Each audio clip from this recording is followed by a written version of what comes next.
Hey, hi friends, Doc South, and I've gotten on this jag of telling all my bear stories. From when I lived up in Pensy. I know Jersey's got some pretty big bears, and in fact, very big bears all of a sudden. And I'm just recall. I guess a lot of them maybe came from Pennsylvania. They'd have no trouble getting across the Delaware River. Just pay the toll there at Route 80 and walk across, right? Yeah, they could, but they probably swam. Yeah, again, or just waded across certain times of the year, and took up residence in the Garden State. Well, some of those bears, like I said, that we see in Jersey, probably did at one time make their home up in the northeast, north central sections of Pensy.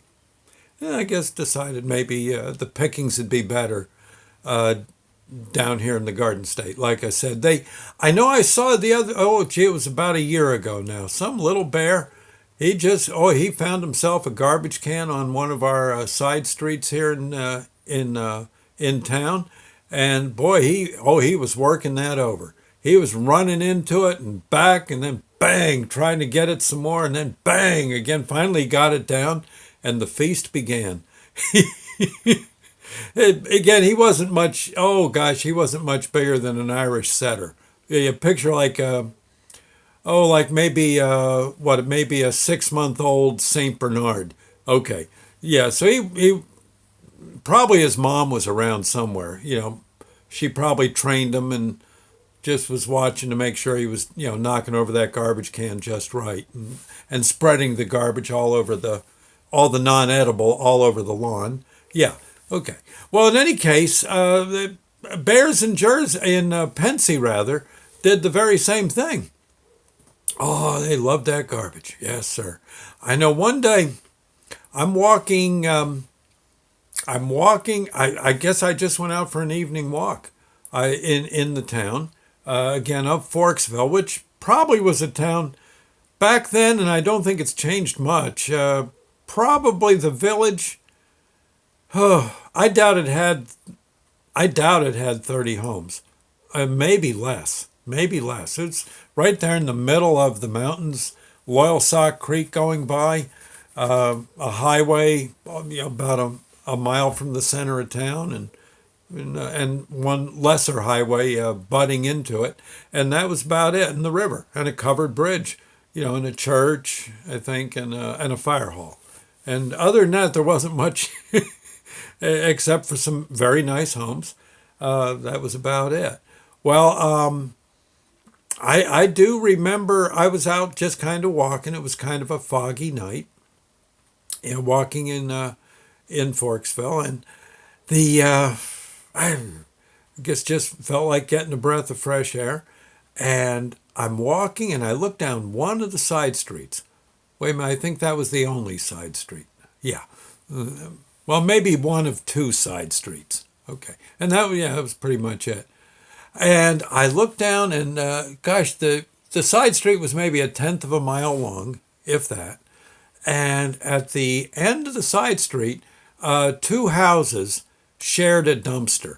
Okay, there were two people had like a 2 yard dumpster. You know the kind with the flap, and yeah, and they usually a garbage truck will come by, get it with the front forks, and just lift it and throw it. Yeah, okay. Well, you know the size.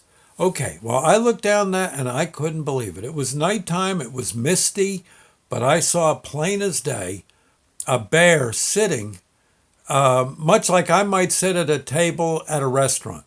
He was sitting just like I would get comfortable sitting in a restaurant at a table, you know, munching away. Okay, whatever, get a nice meatloaf platter, whatever, the blue plate special.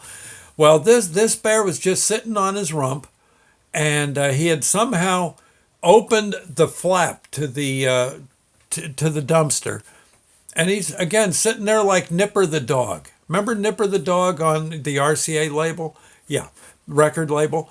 Yeah, sitting on his haunches with his two front paws firmly planted on the ground. Okay.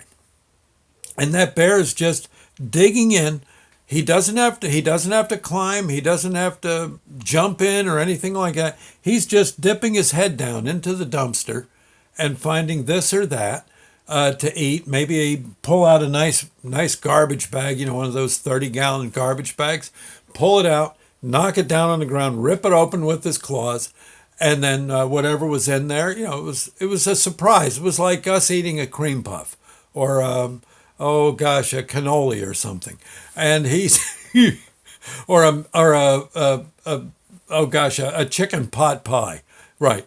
And he's just then he dip his head back down in. Now you figure a bear that can sit on his haunches and dig his head all the way down to the bottom of a dumpster is one godforsaken large bear. It was like looking at an elephant at the end of that street, maybe 200 feet away from me, if that. If that. Oh my God. And the mist would just kind of blow off the river, off the Loyalsock Creek rather, was going, just drifting by, and I could see him through the fog like that. And then all of a sudden he turns. Again, I got to tell you, this didn't feel too good. He's sitting there like this, and all of a sudden he goes and sees me. Oh yeah, I beat it home. You bet your bippy I did. And I didn't let him see what door I went in. But I went into the very first door available on our humble little home. And the bear didn't come after me. He saw me and I guess figured, no, you're not getting a tip, mister. Yeah, he kept eating. And what I understand, he cleaned out that 2-yard dumpster, and it was ready for pickup. The garbage guys came the next day. What? Don't you guys put garbage in this anymore? This thing's light. What's going on? It's all this bear stuff all over the place. We're not picking this up. That, yeah. Yeah. So, no, absolutely true story. That was one of the biggest darn animals I ever saw in the wild. And he's probably, that bear's probably passed away by now. And, but I imagine until his demise, he probably told people about that human he chased down the street with just one glance. Yes. Oh yeah, I got out of Dodge. I tell you. Sure, I'm a coward. Oh my God! I did call people around town and told them, whatever you do, don't go out for a walk tonight. The bear is loose. They say, oh, that one. Yeah. Yeah, he comes down every year, hits the dumpsters, and back up into the mountains. Oh, well. Anyway, I'll see you later, friends. Thank you and God bless. Bye now.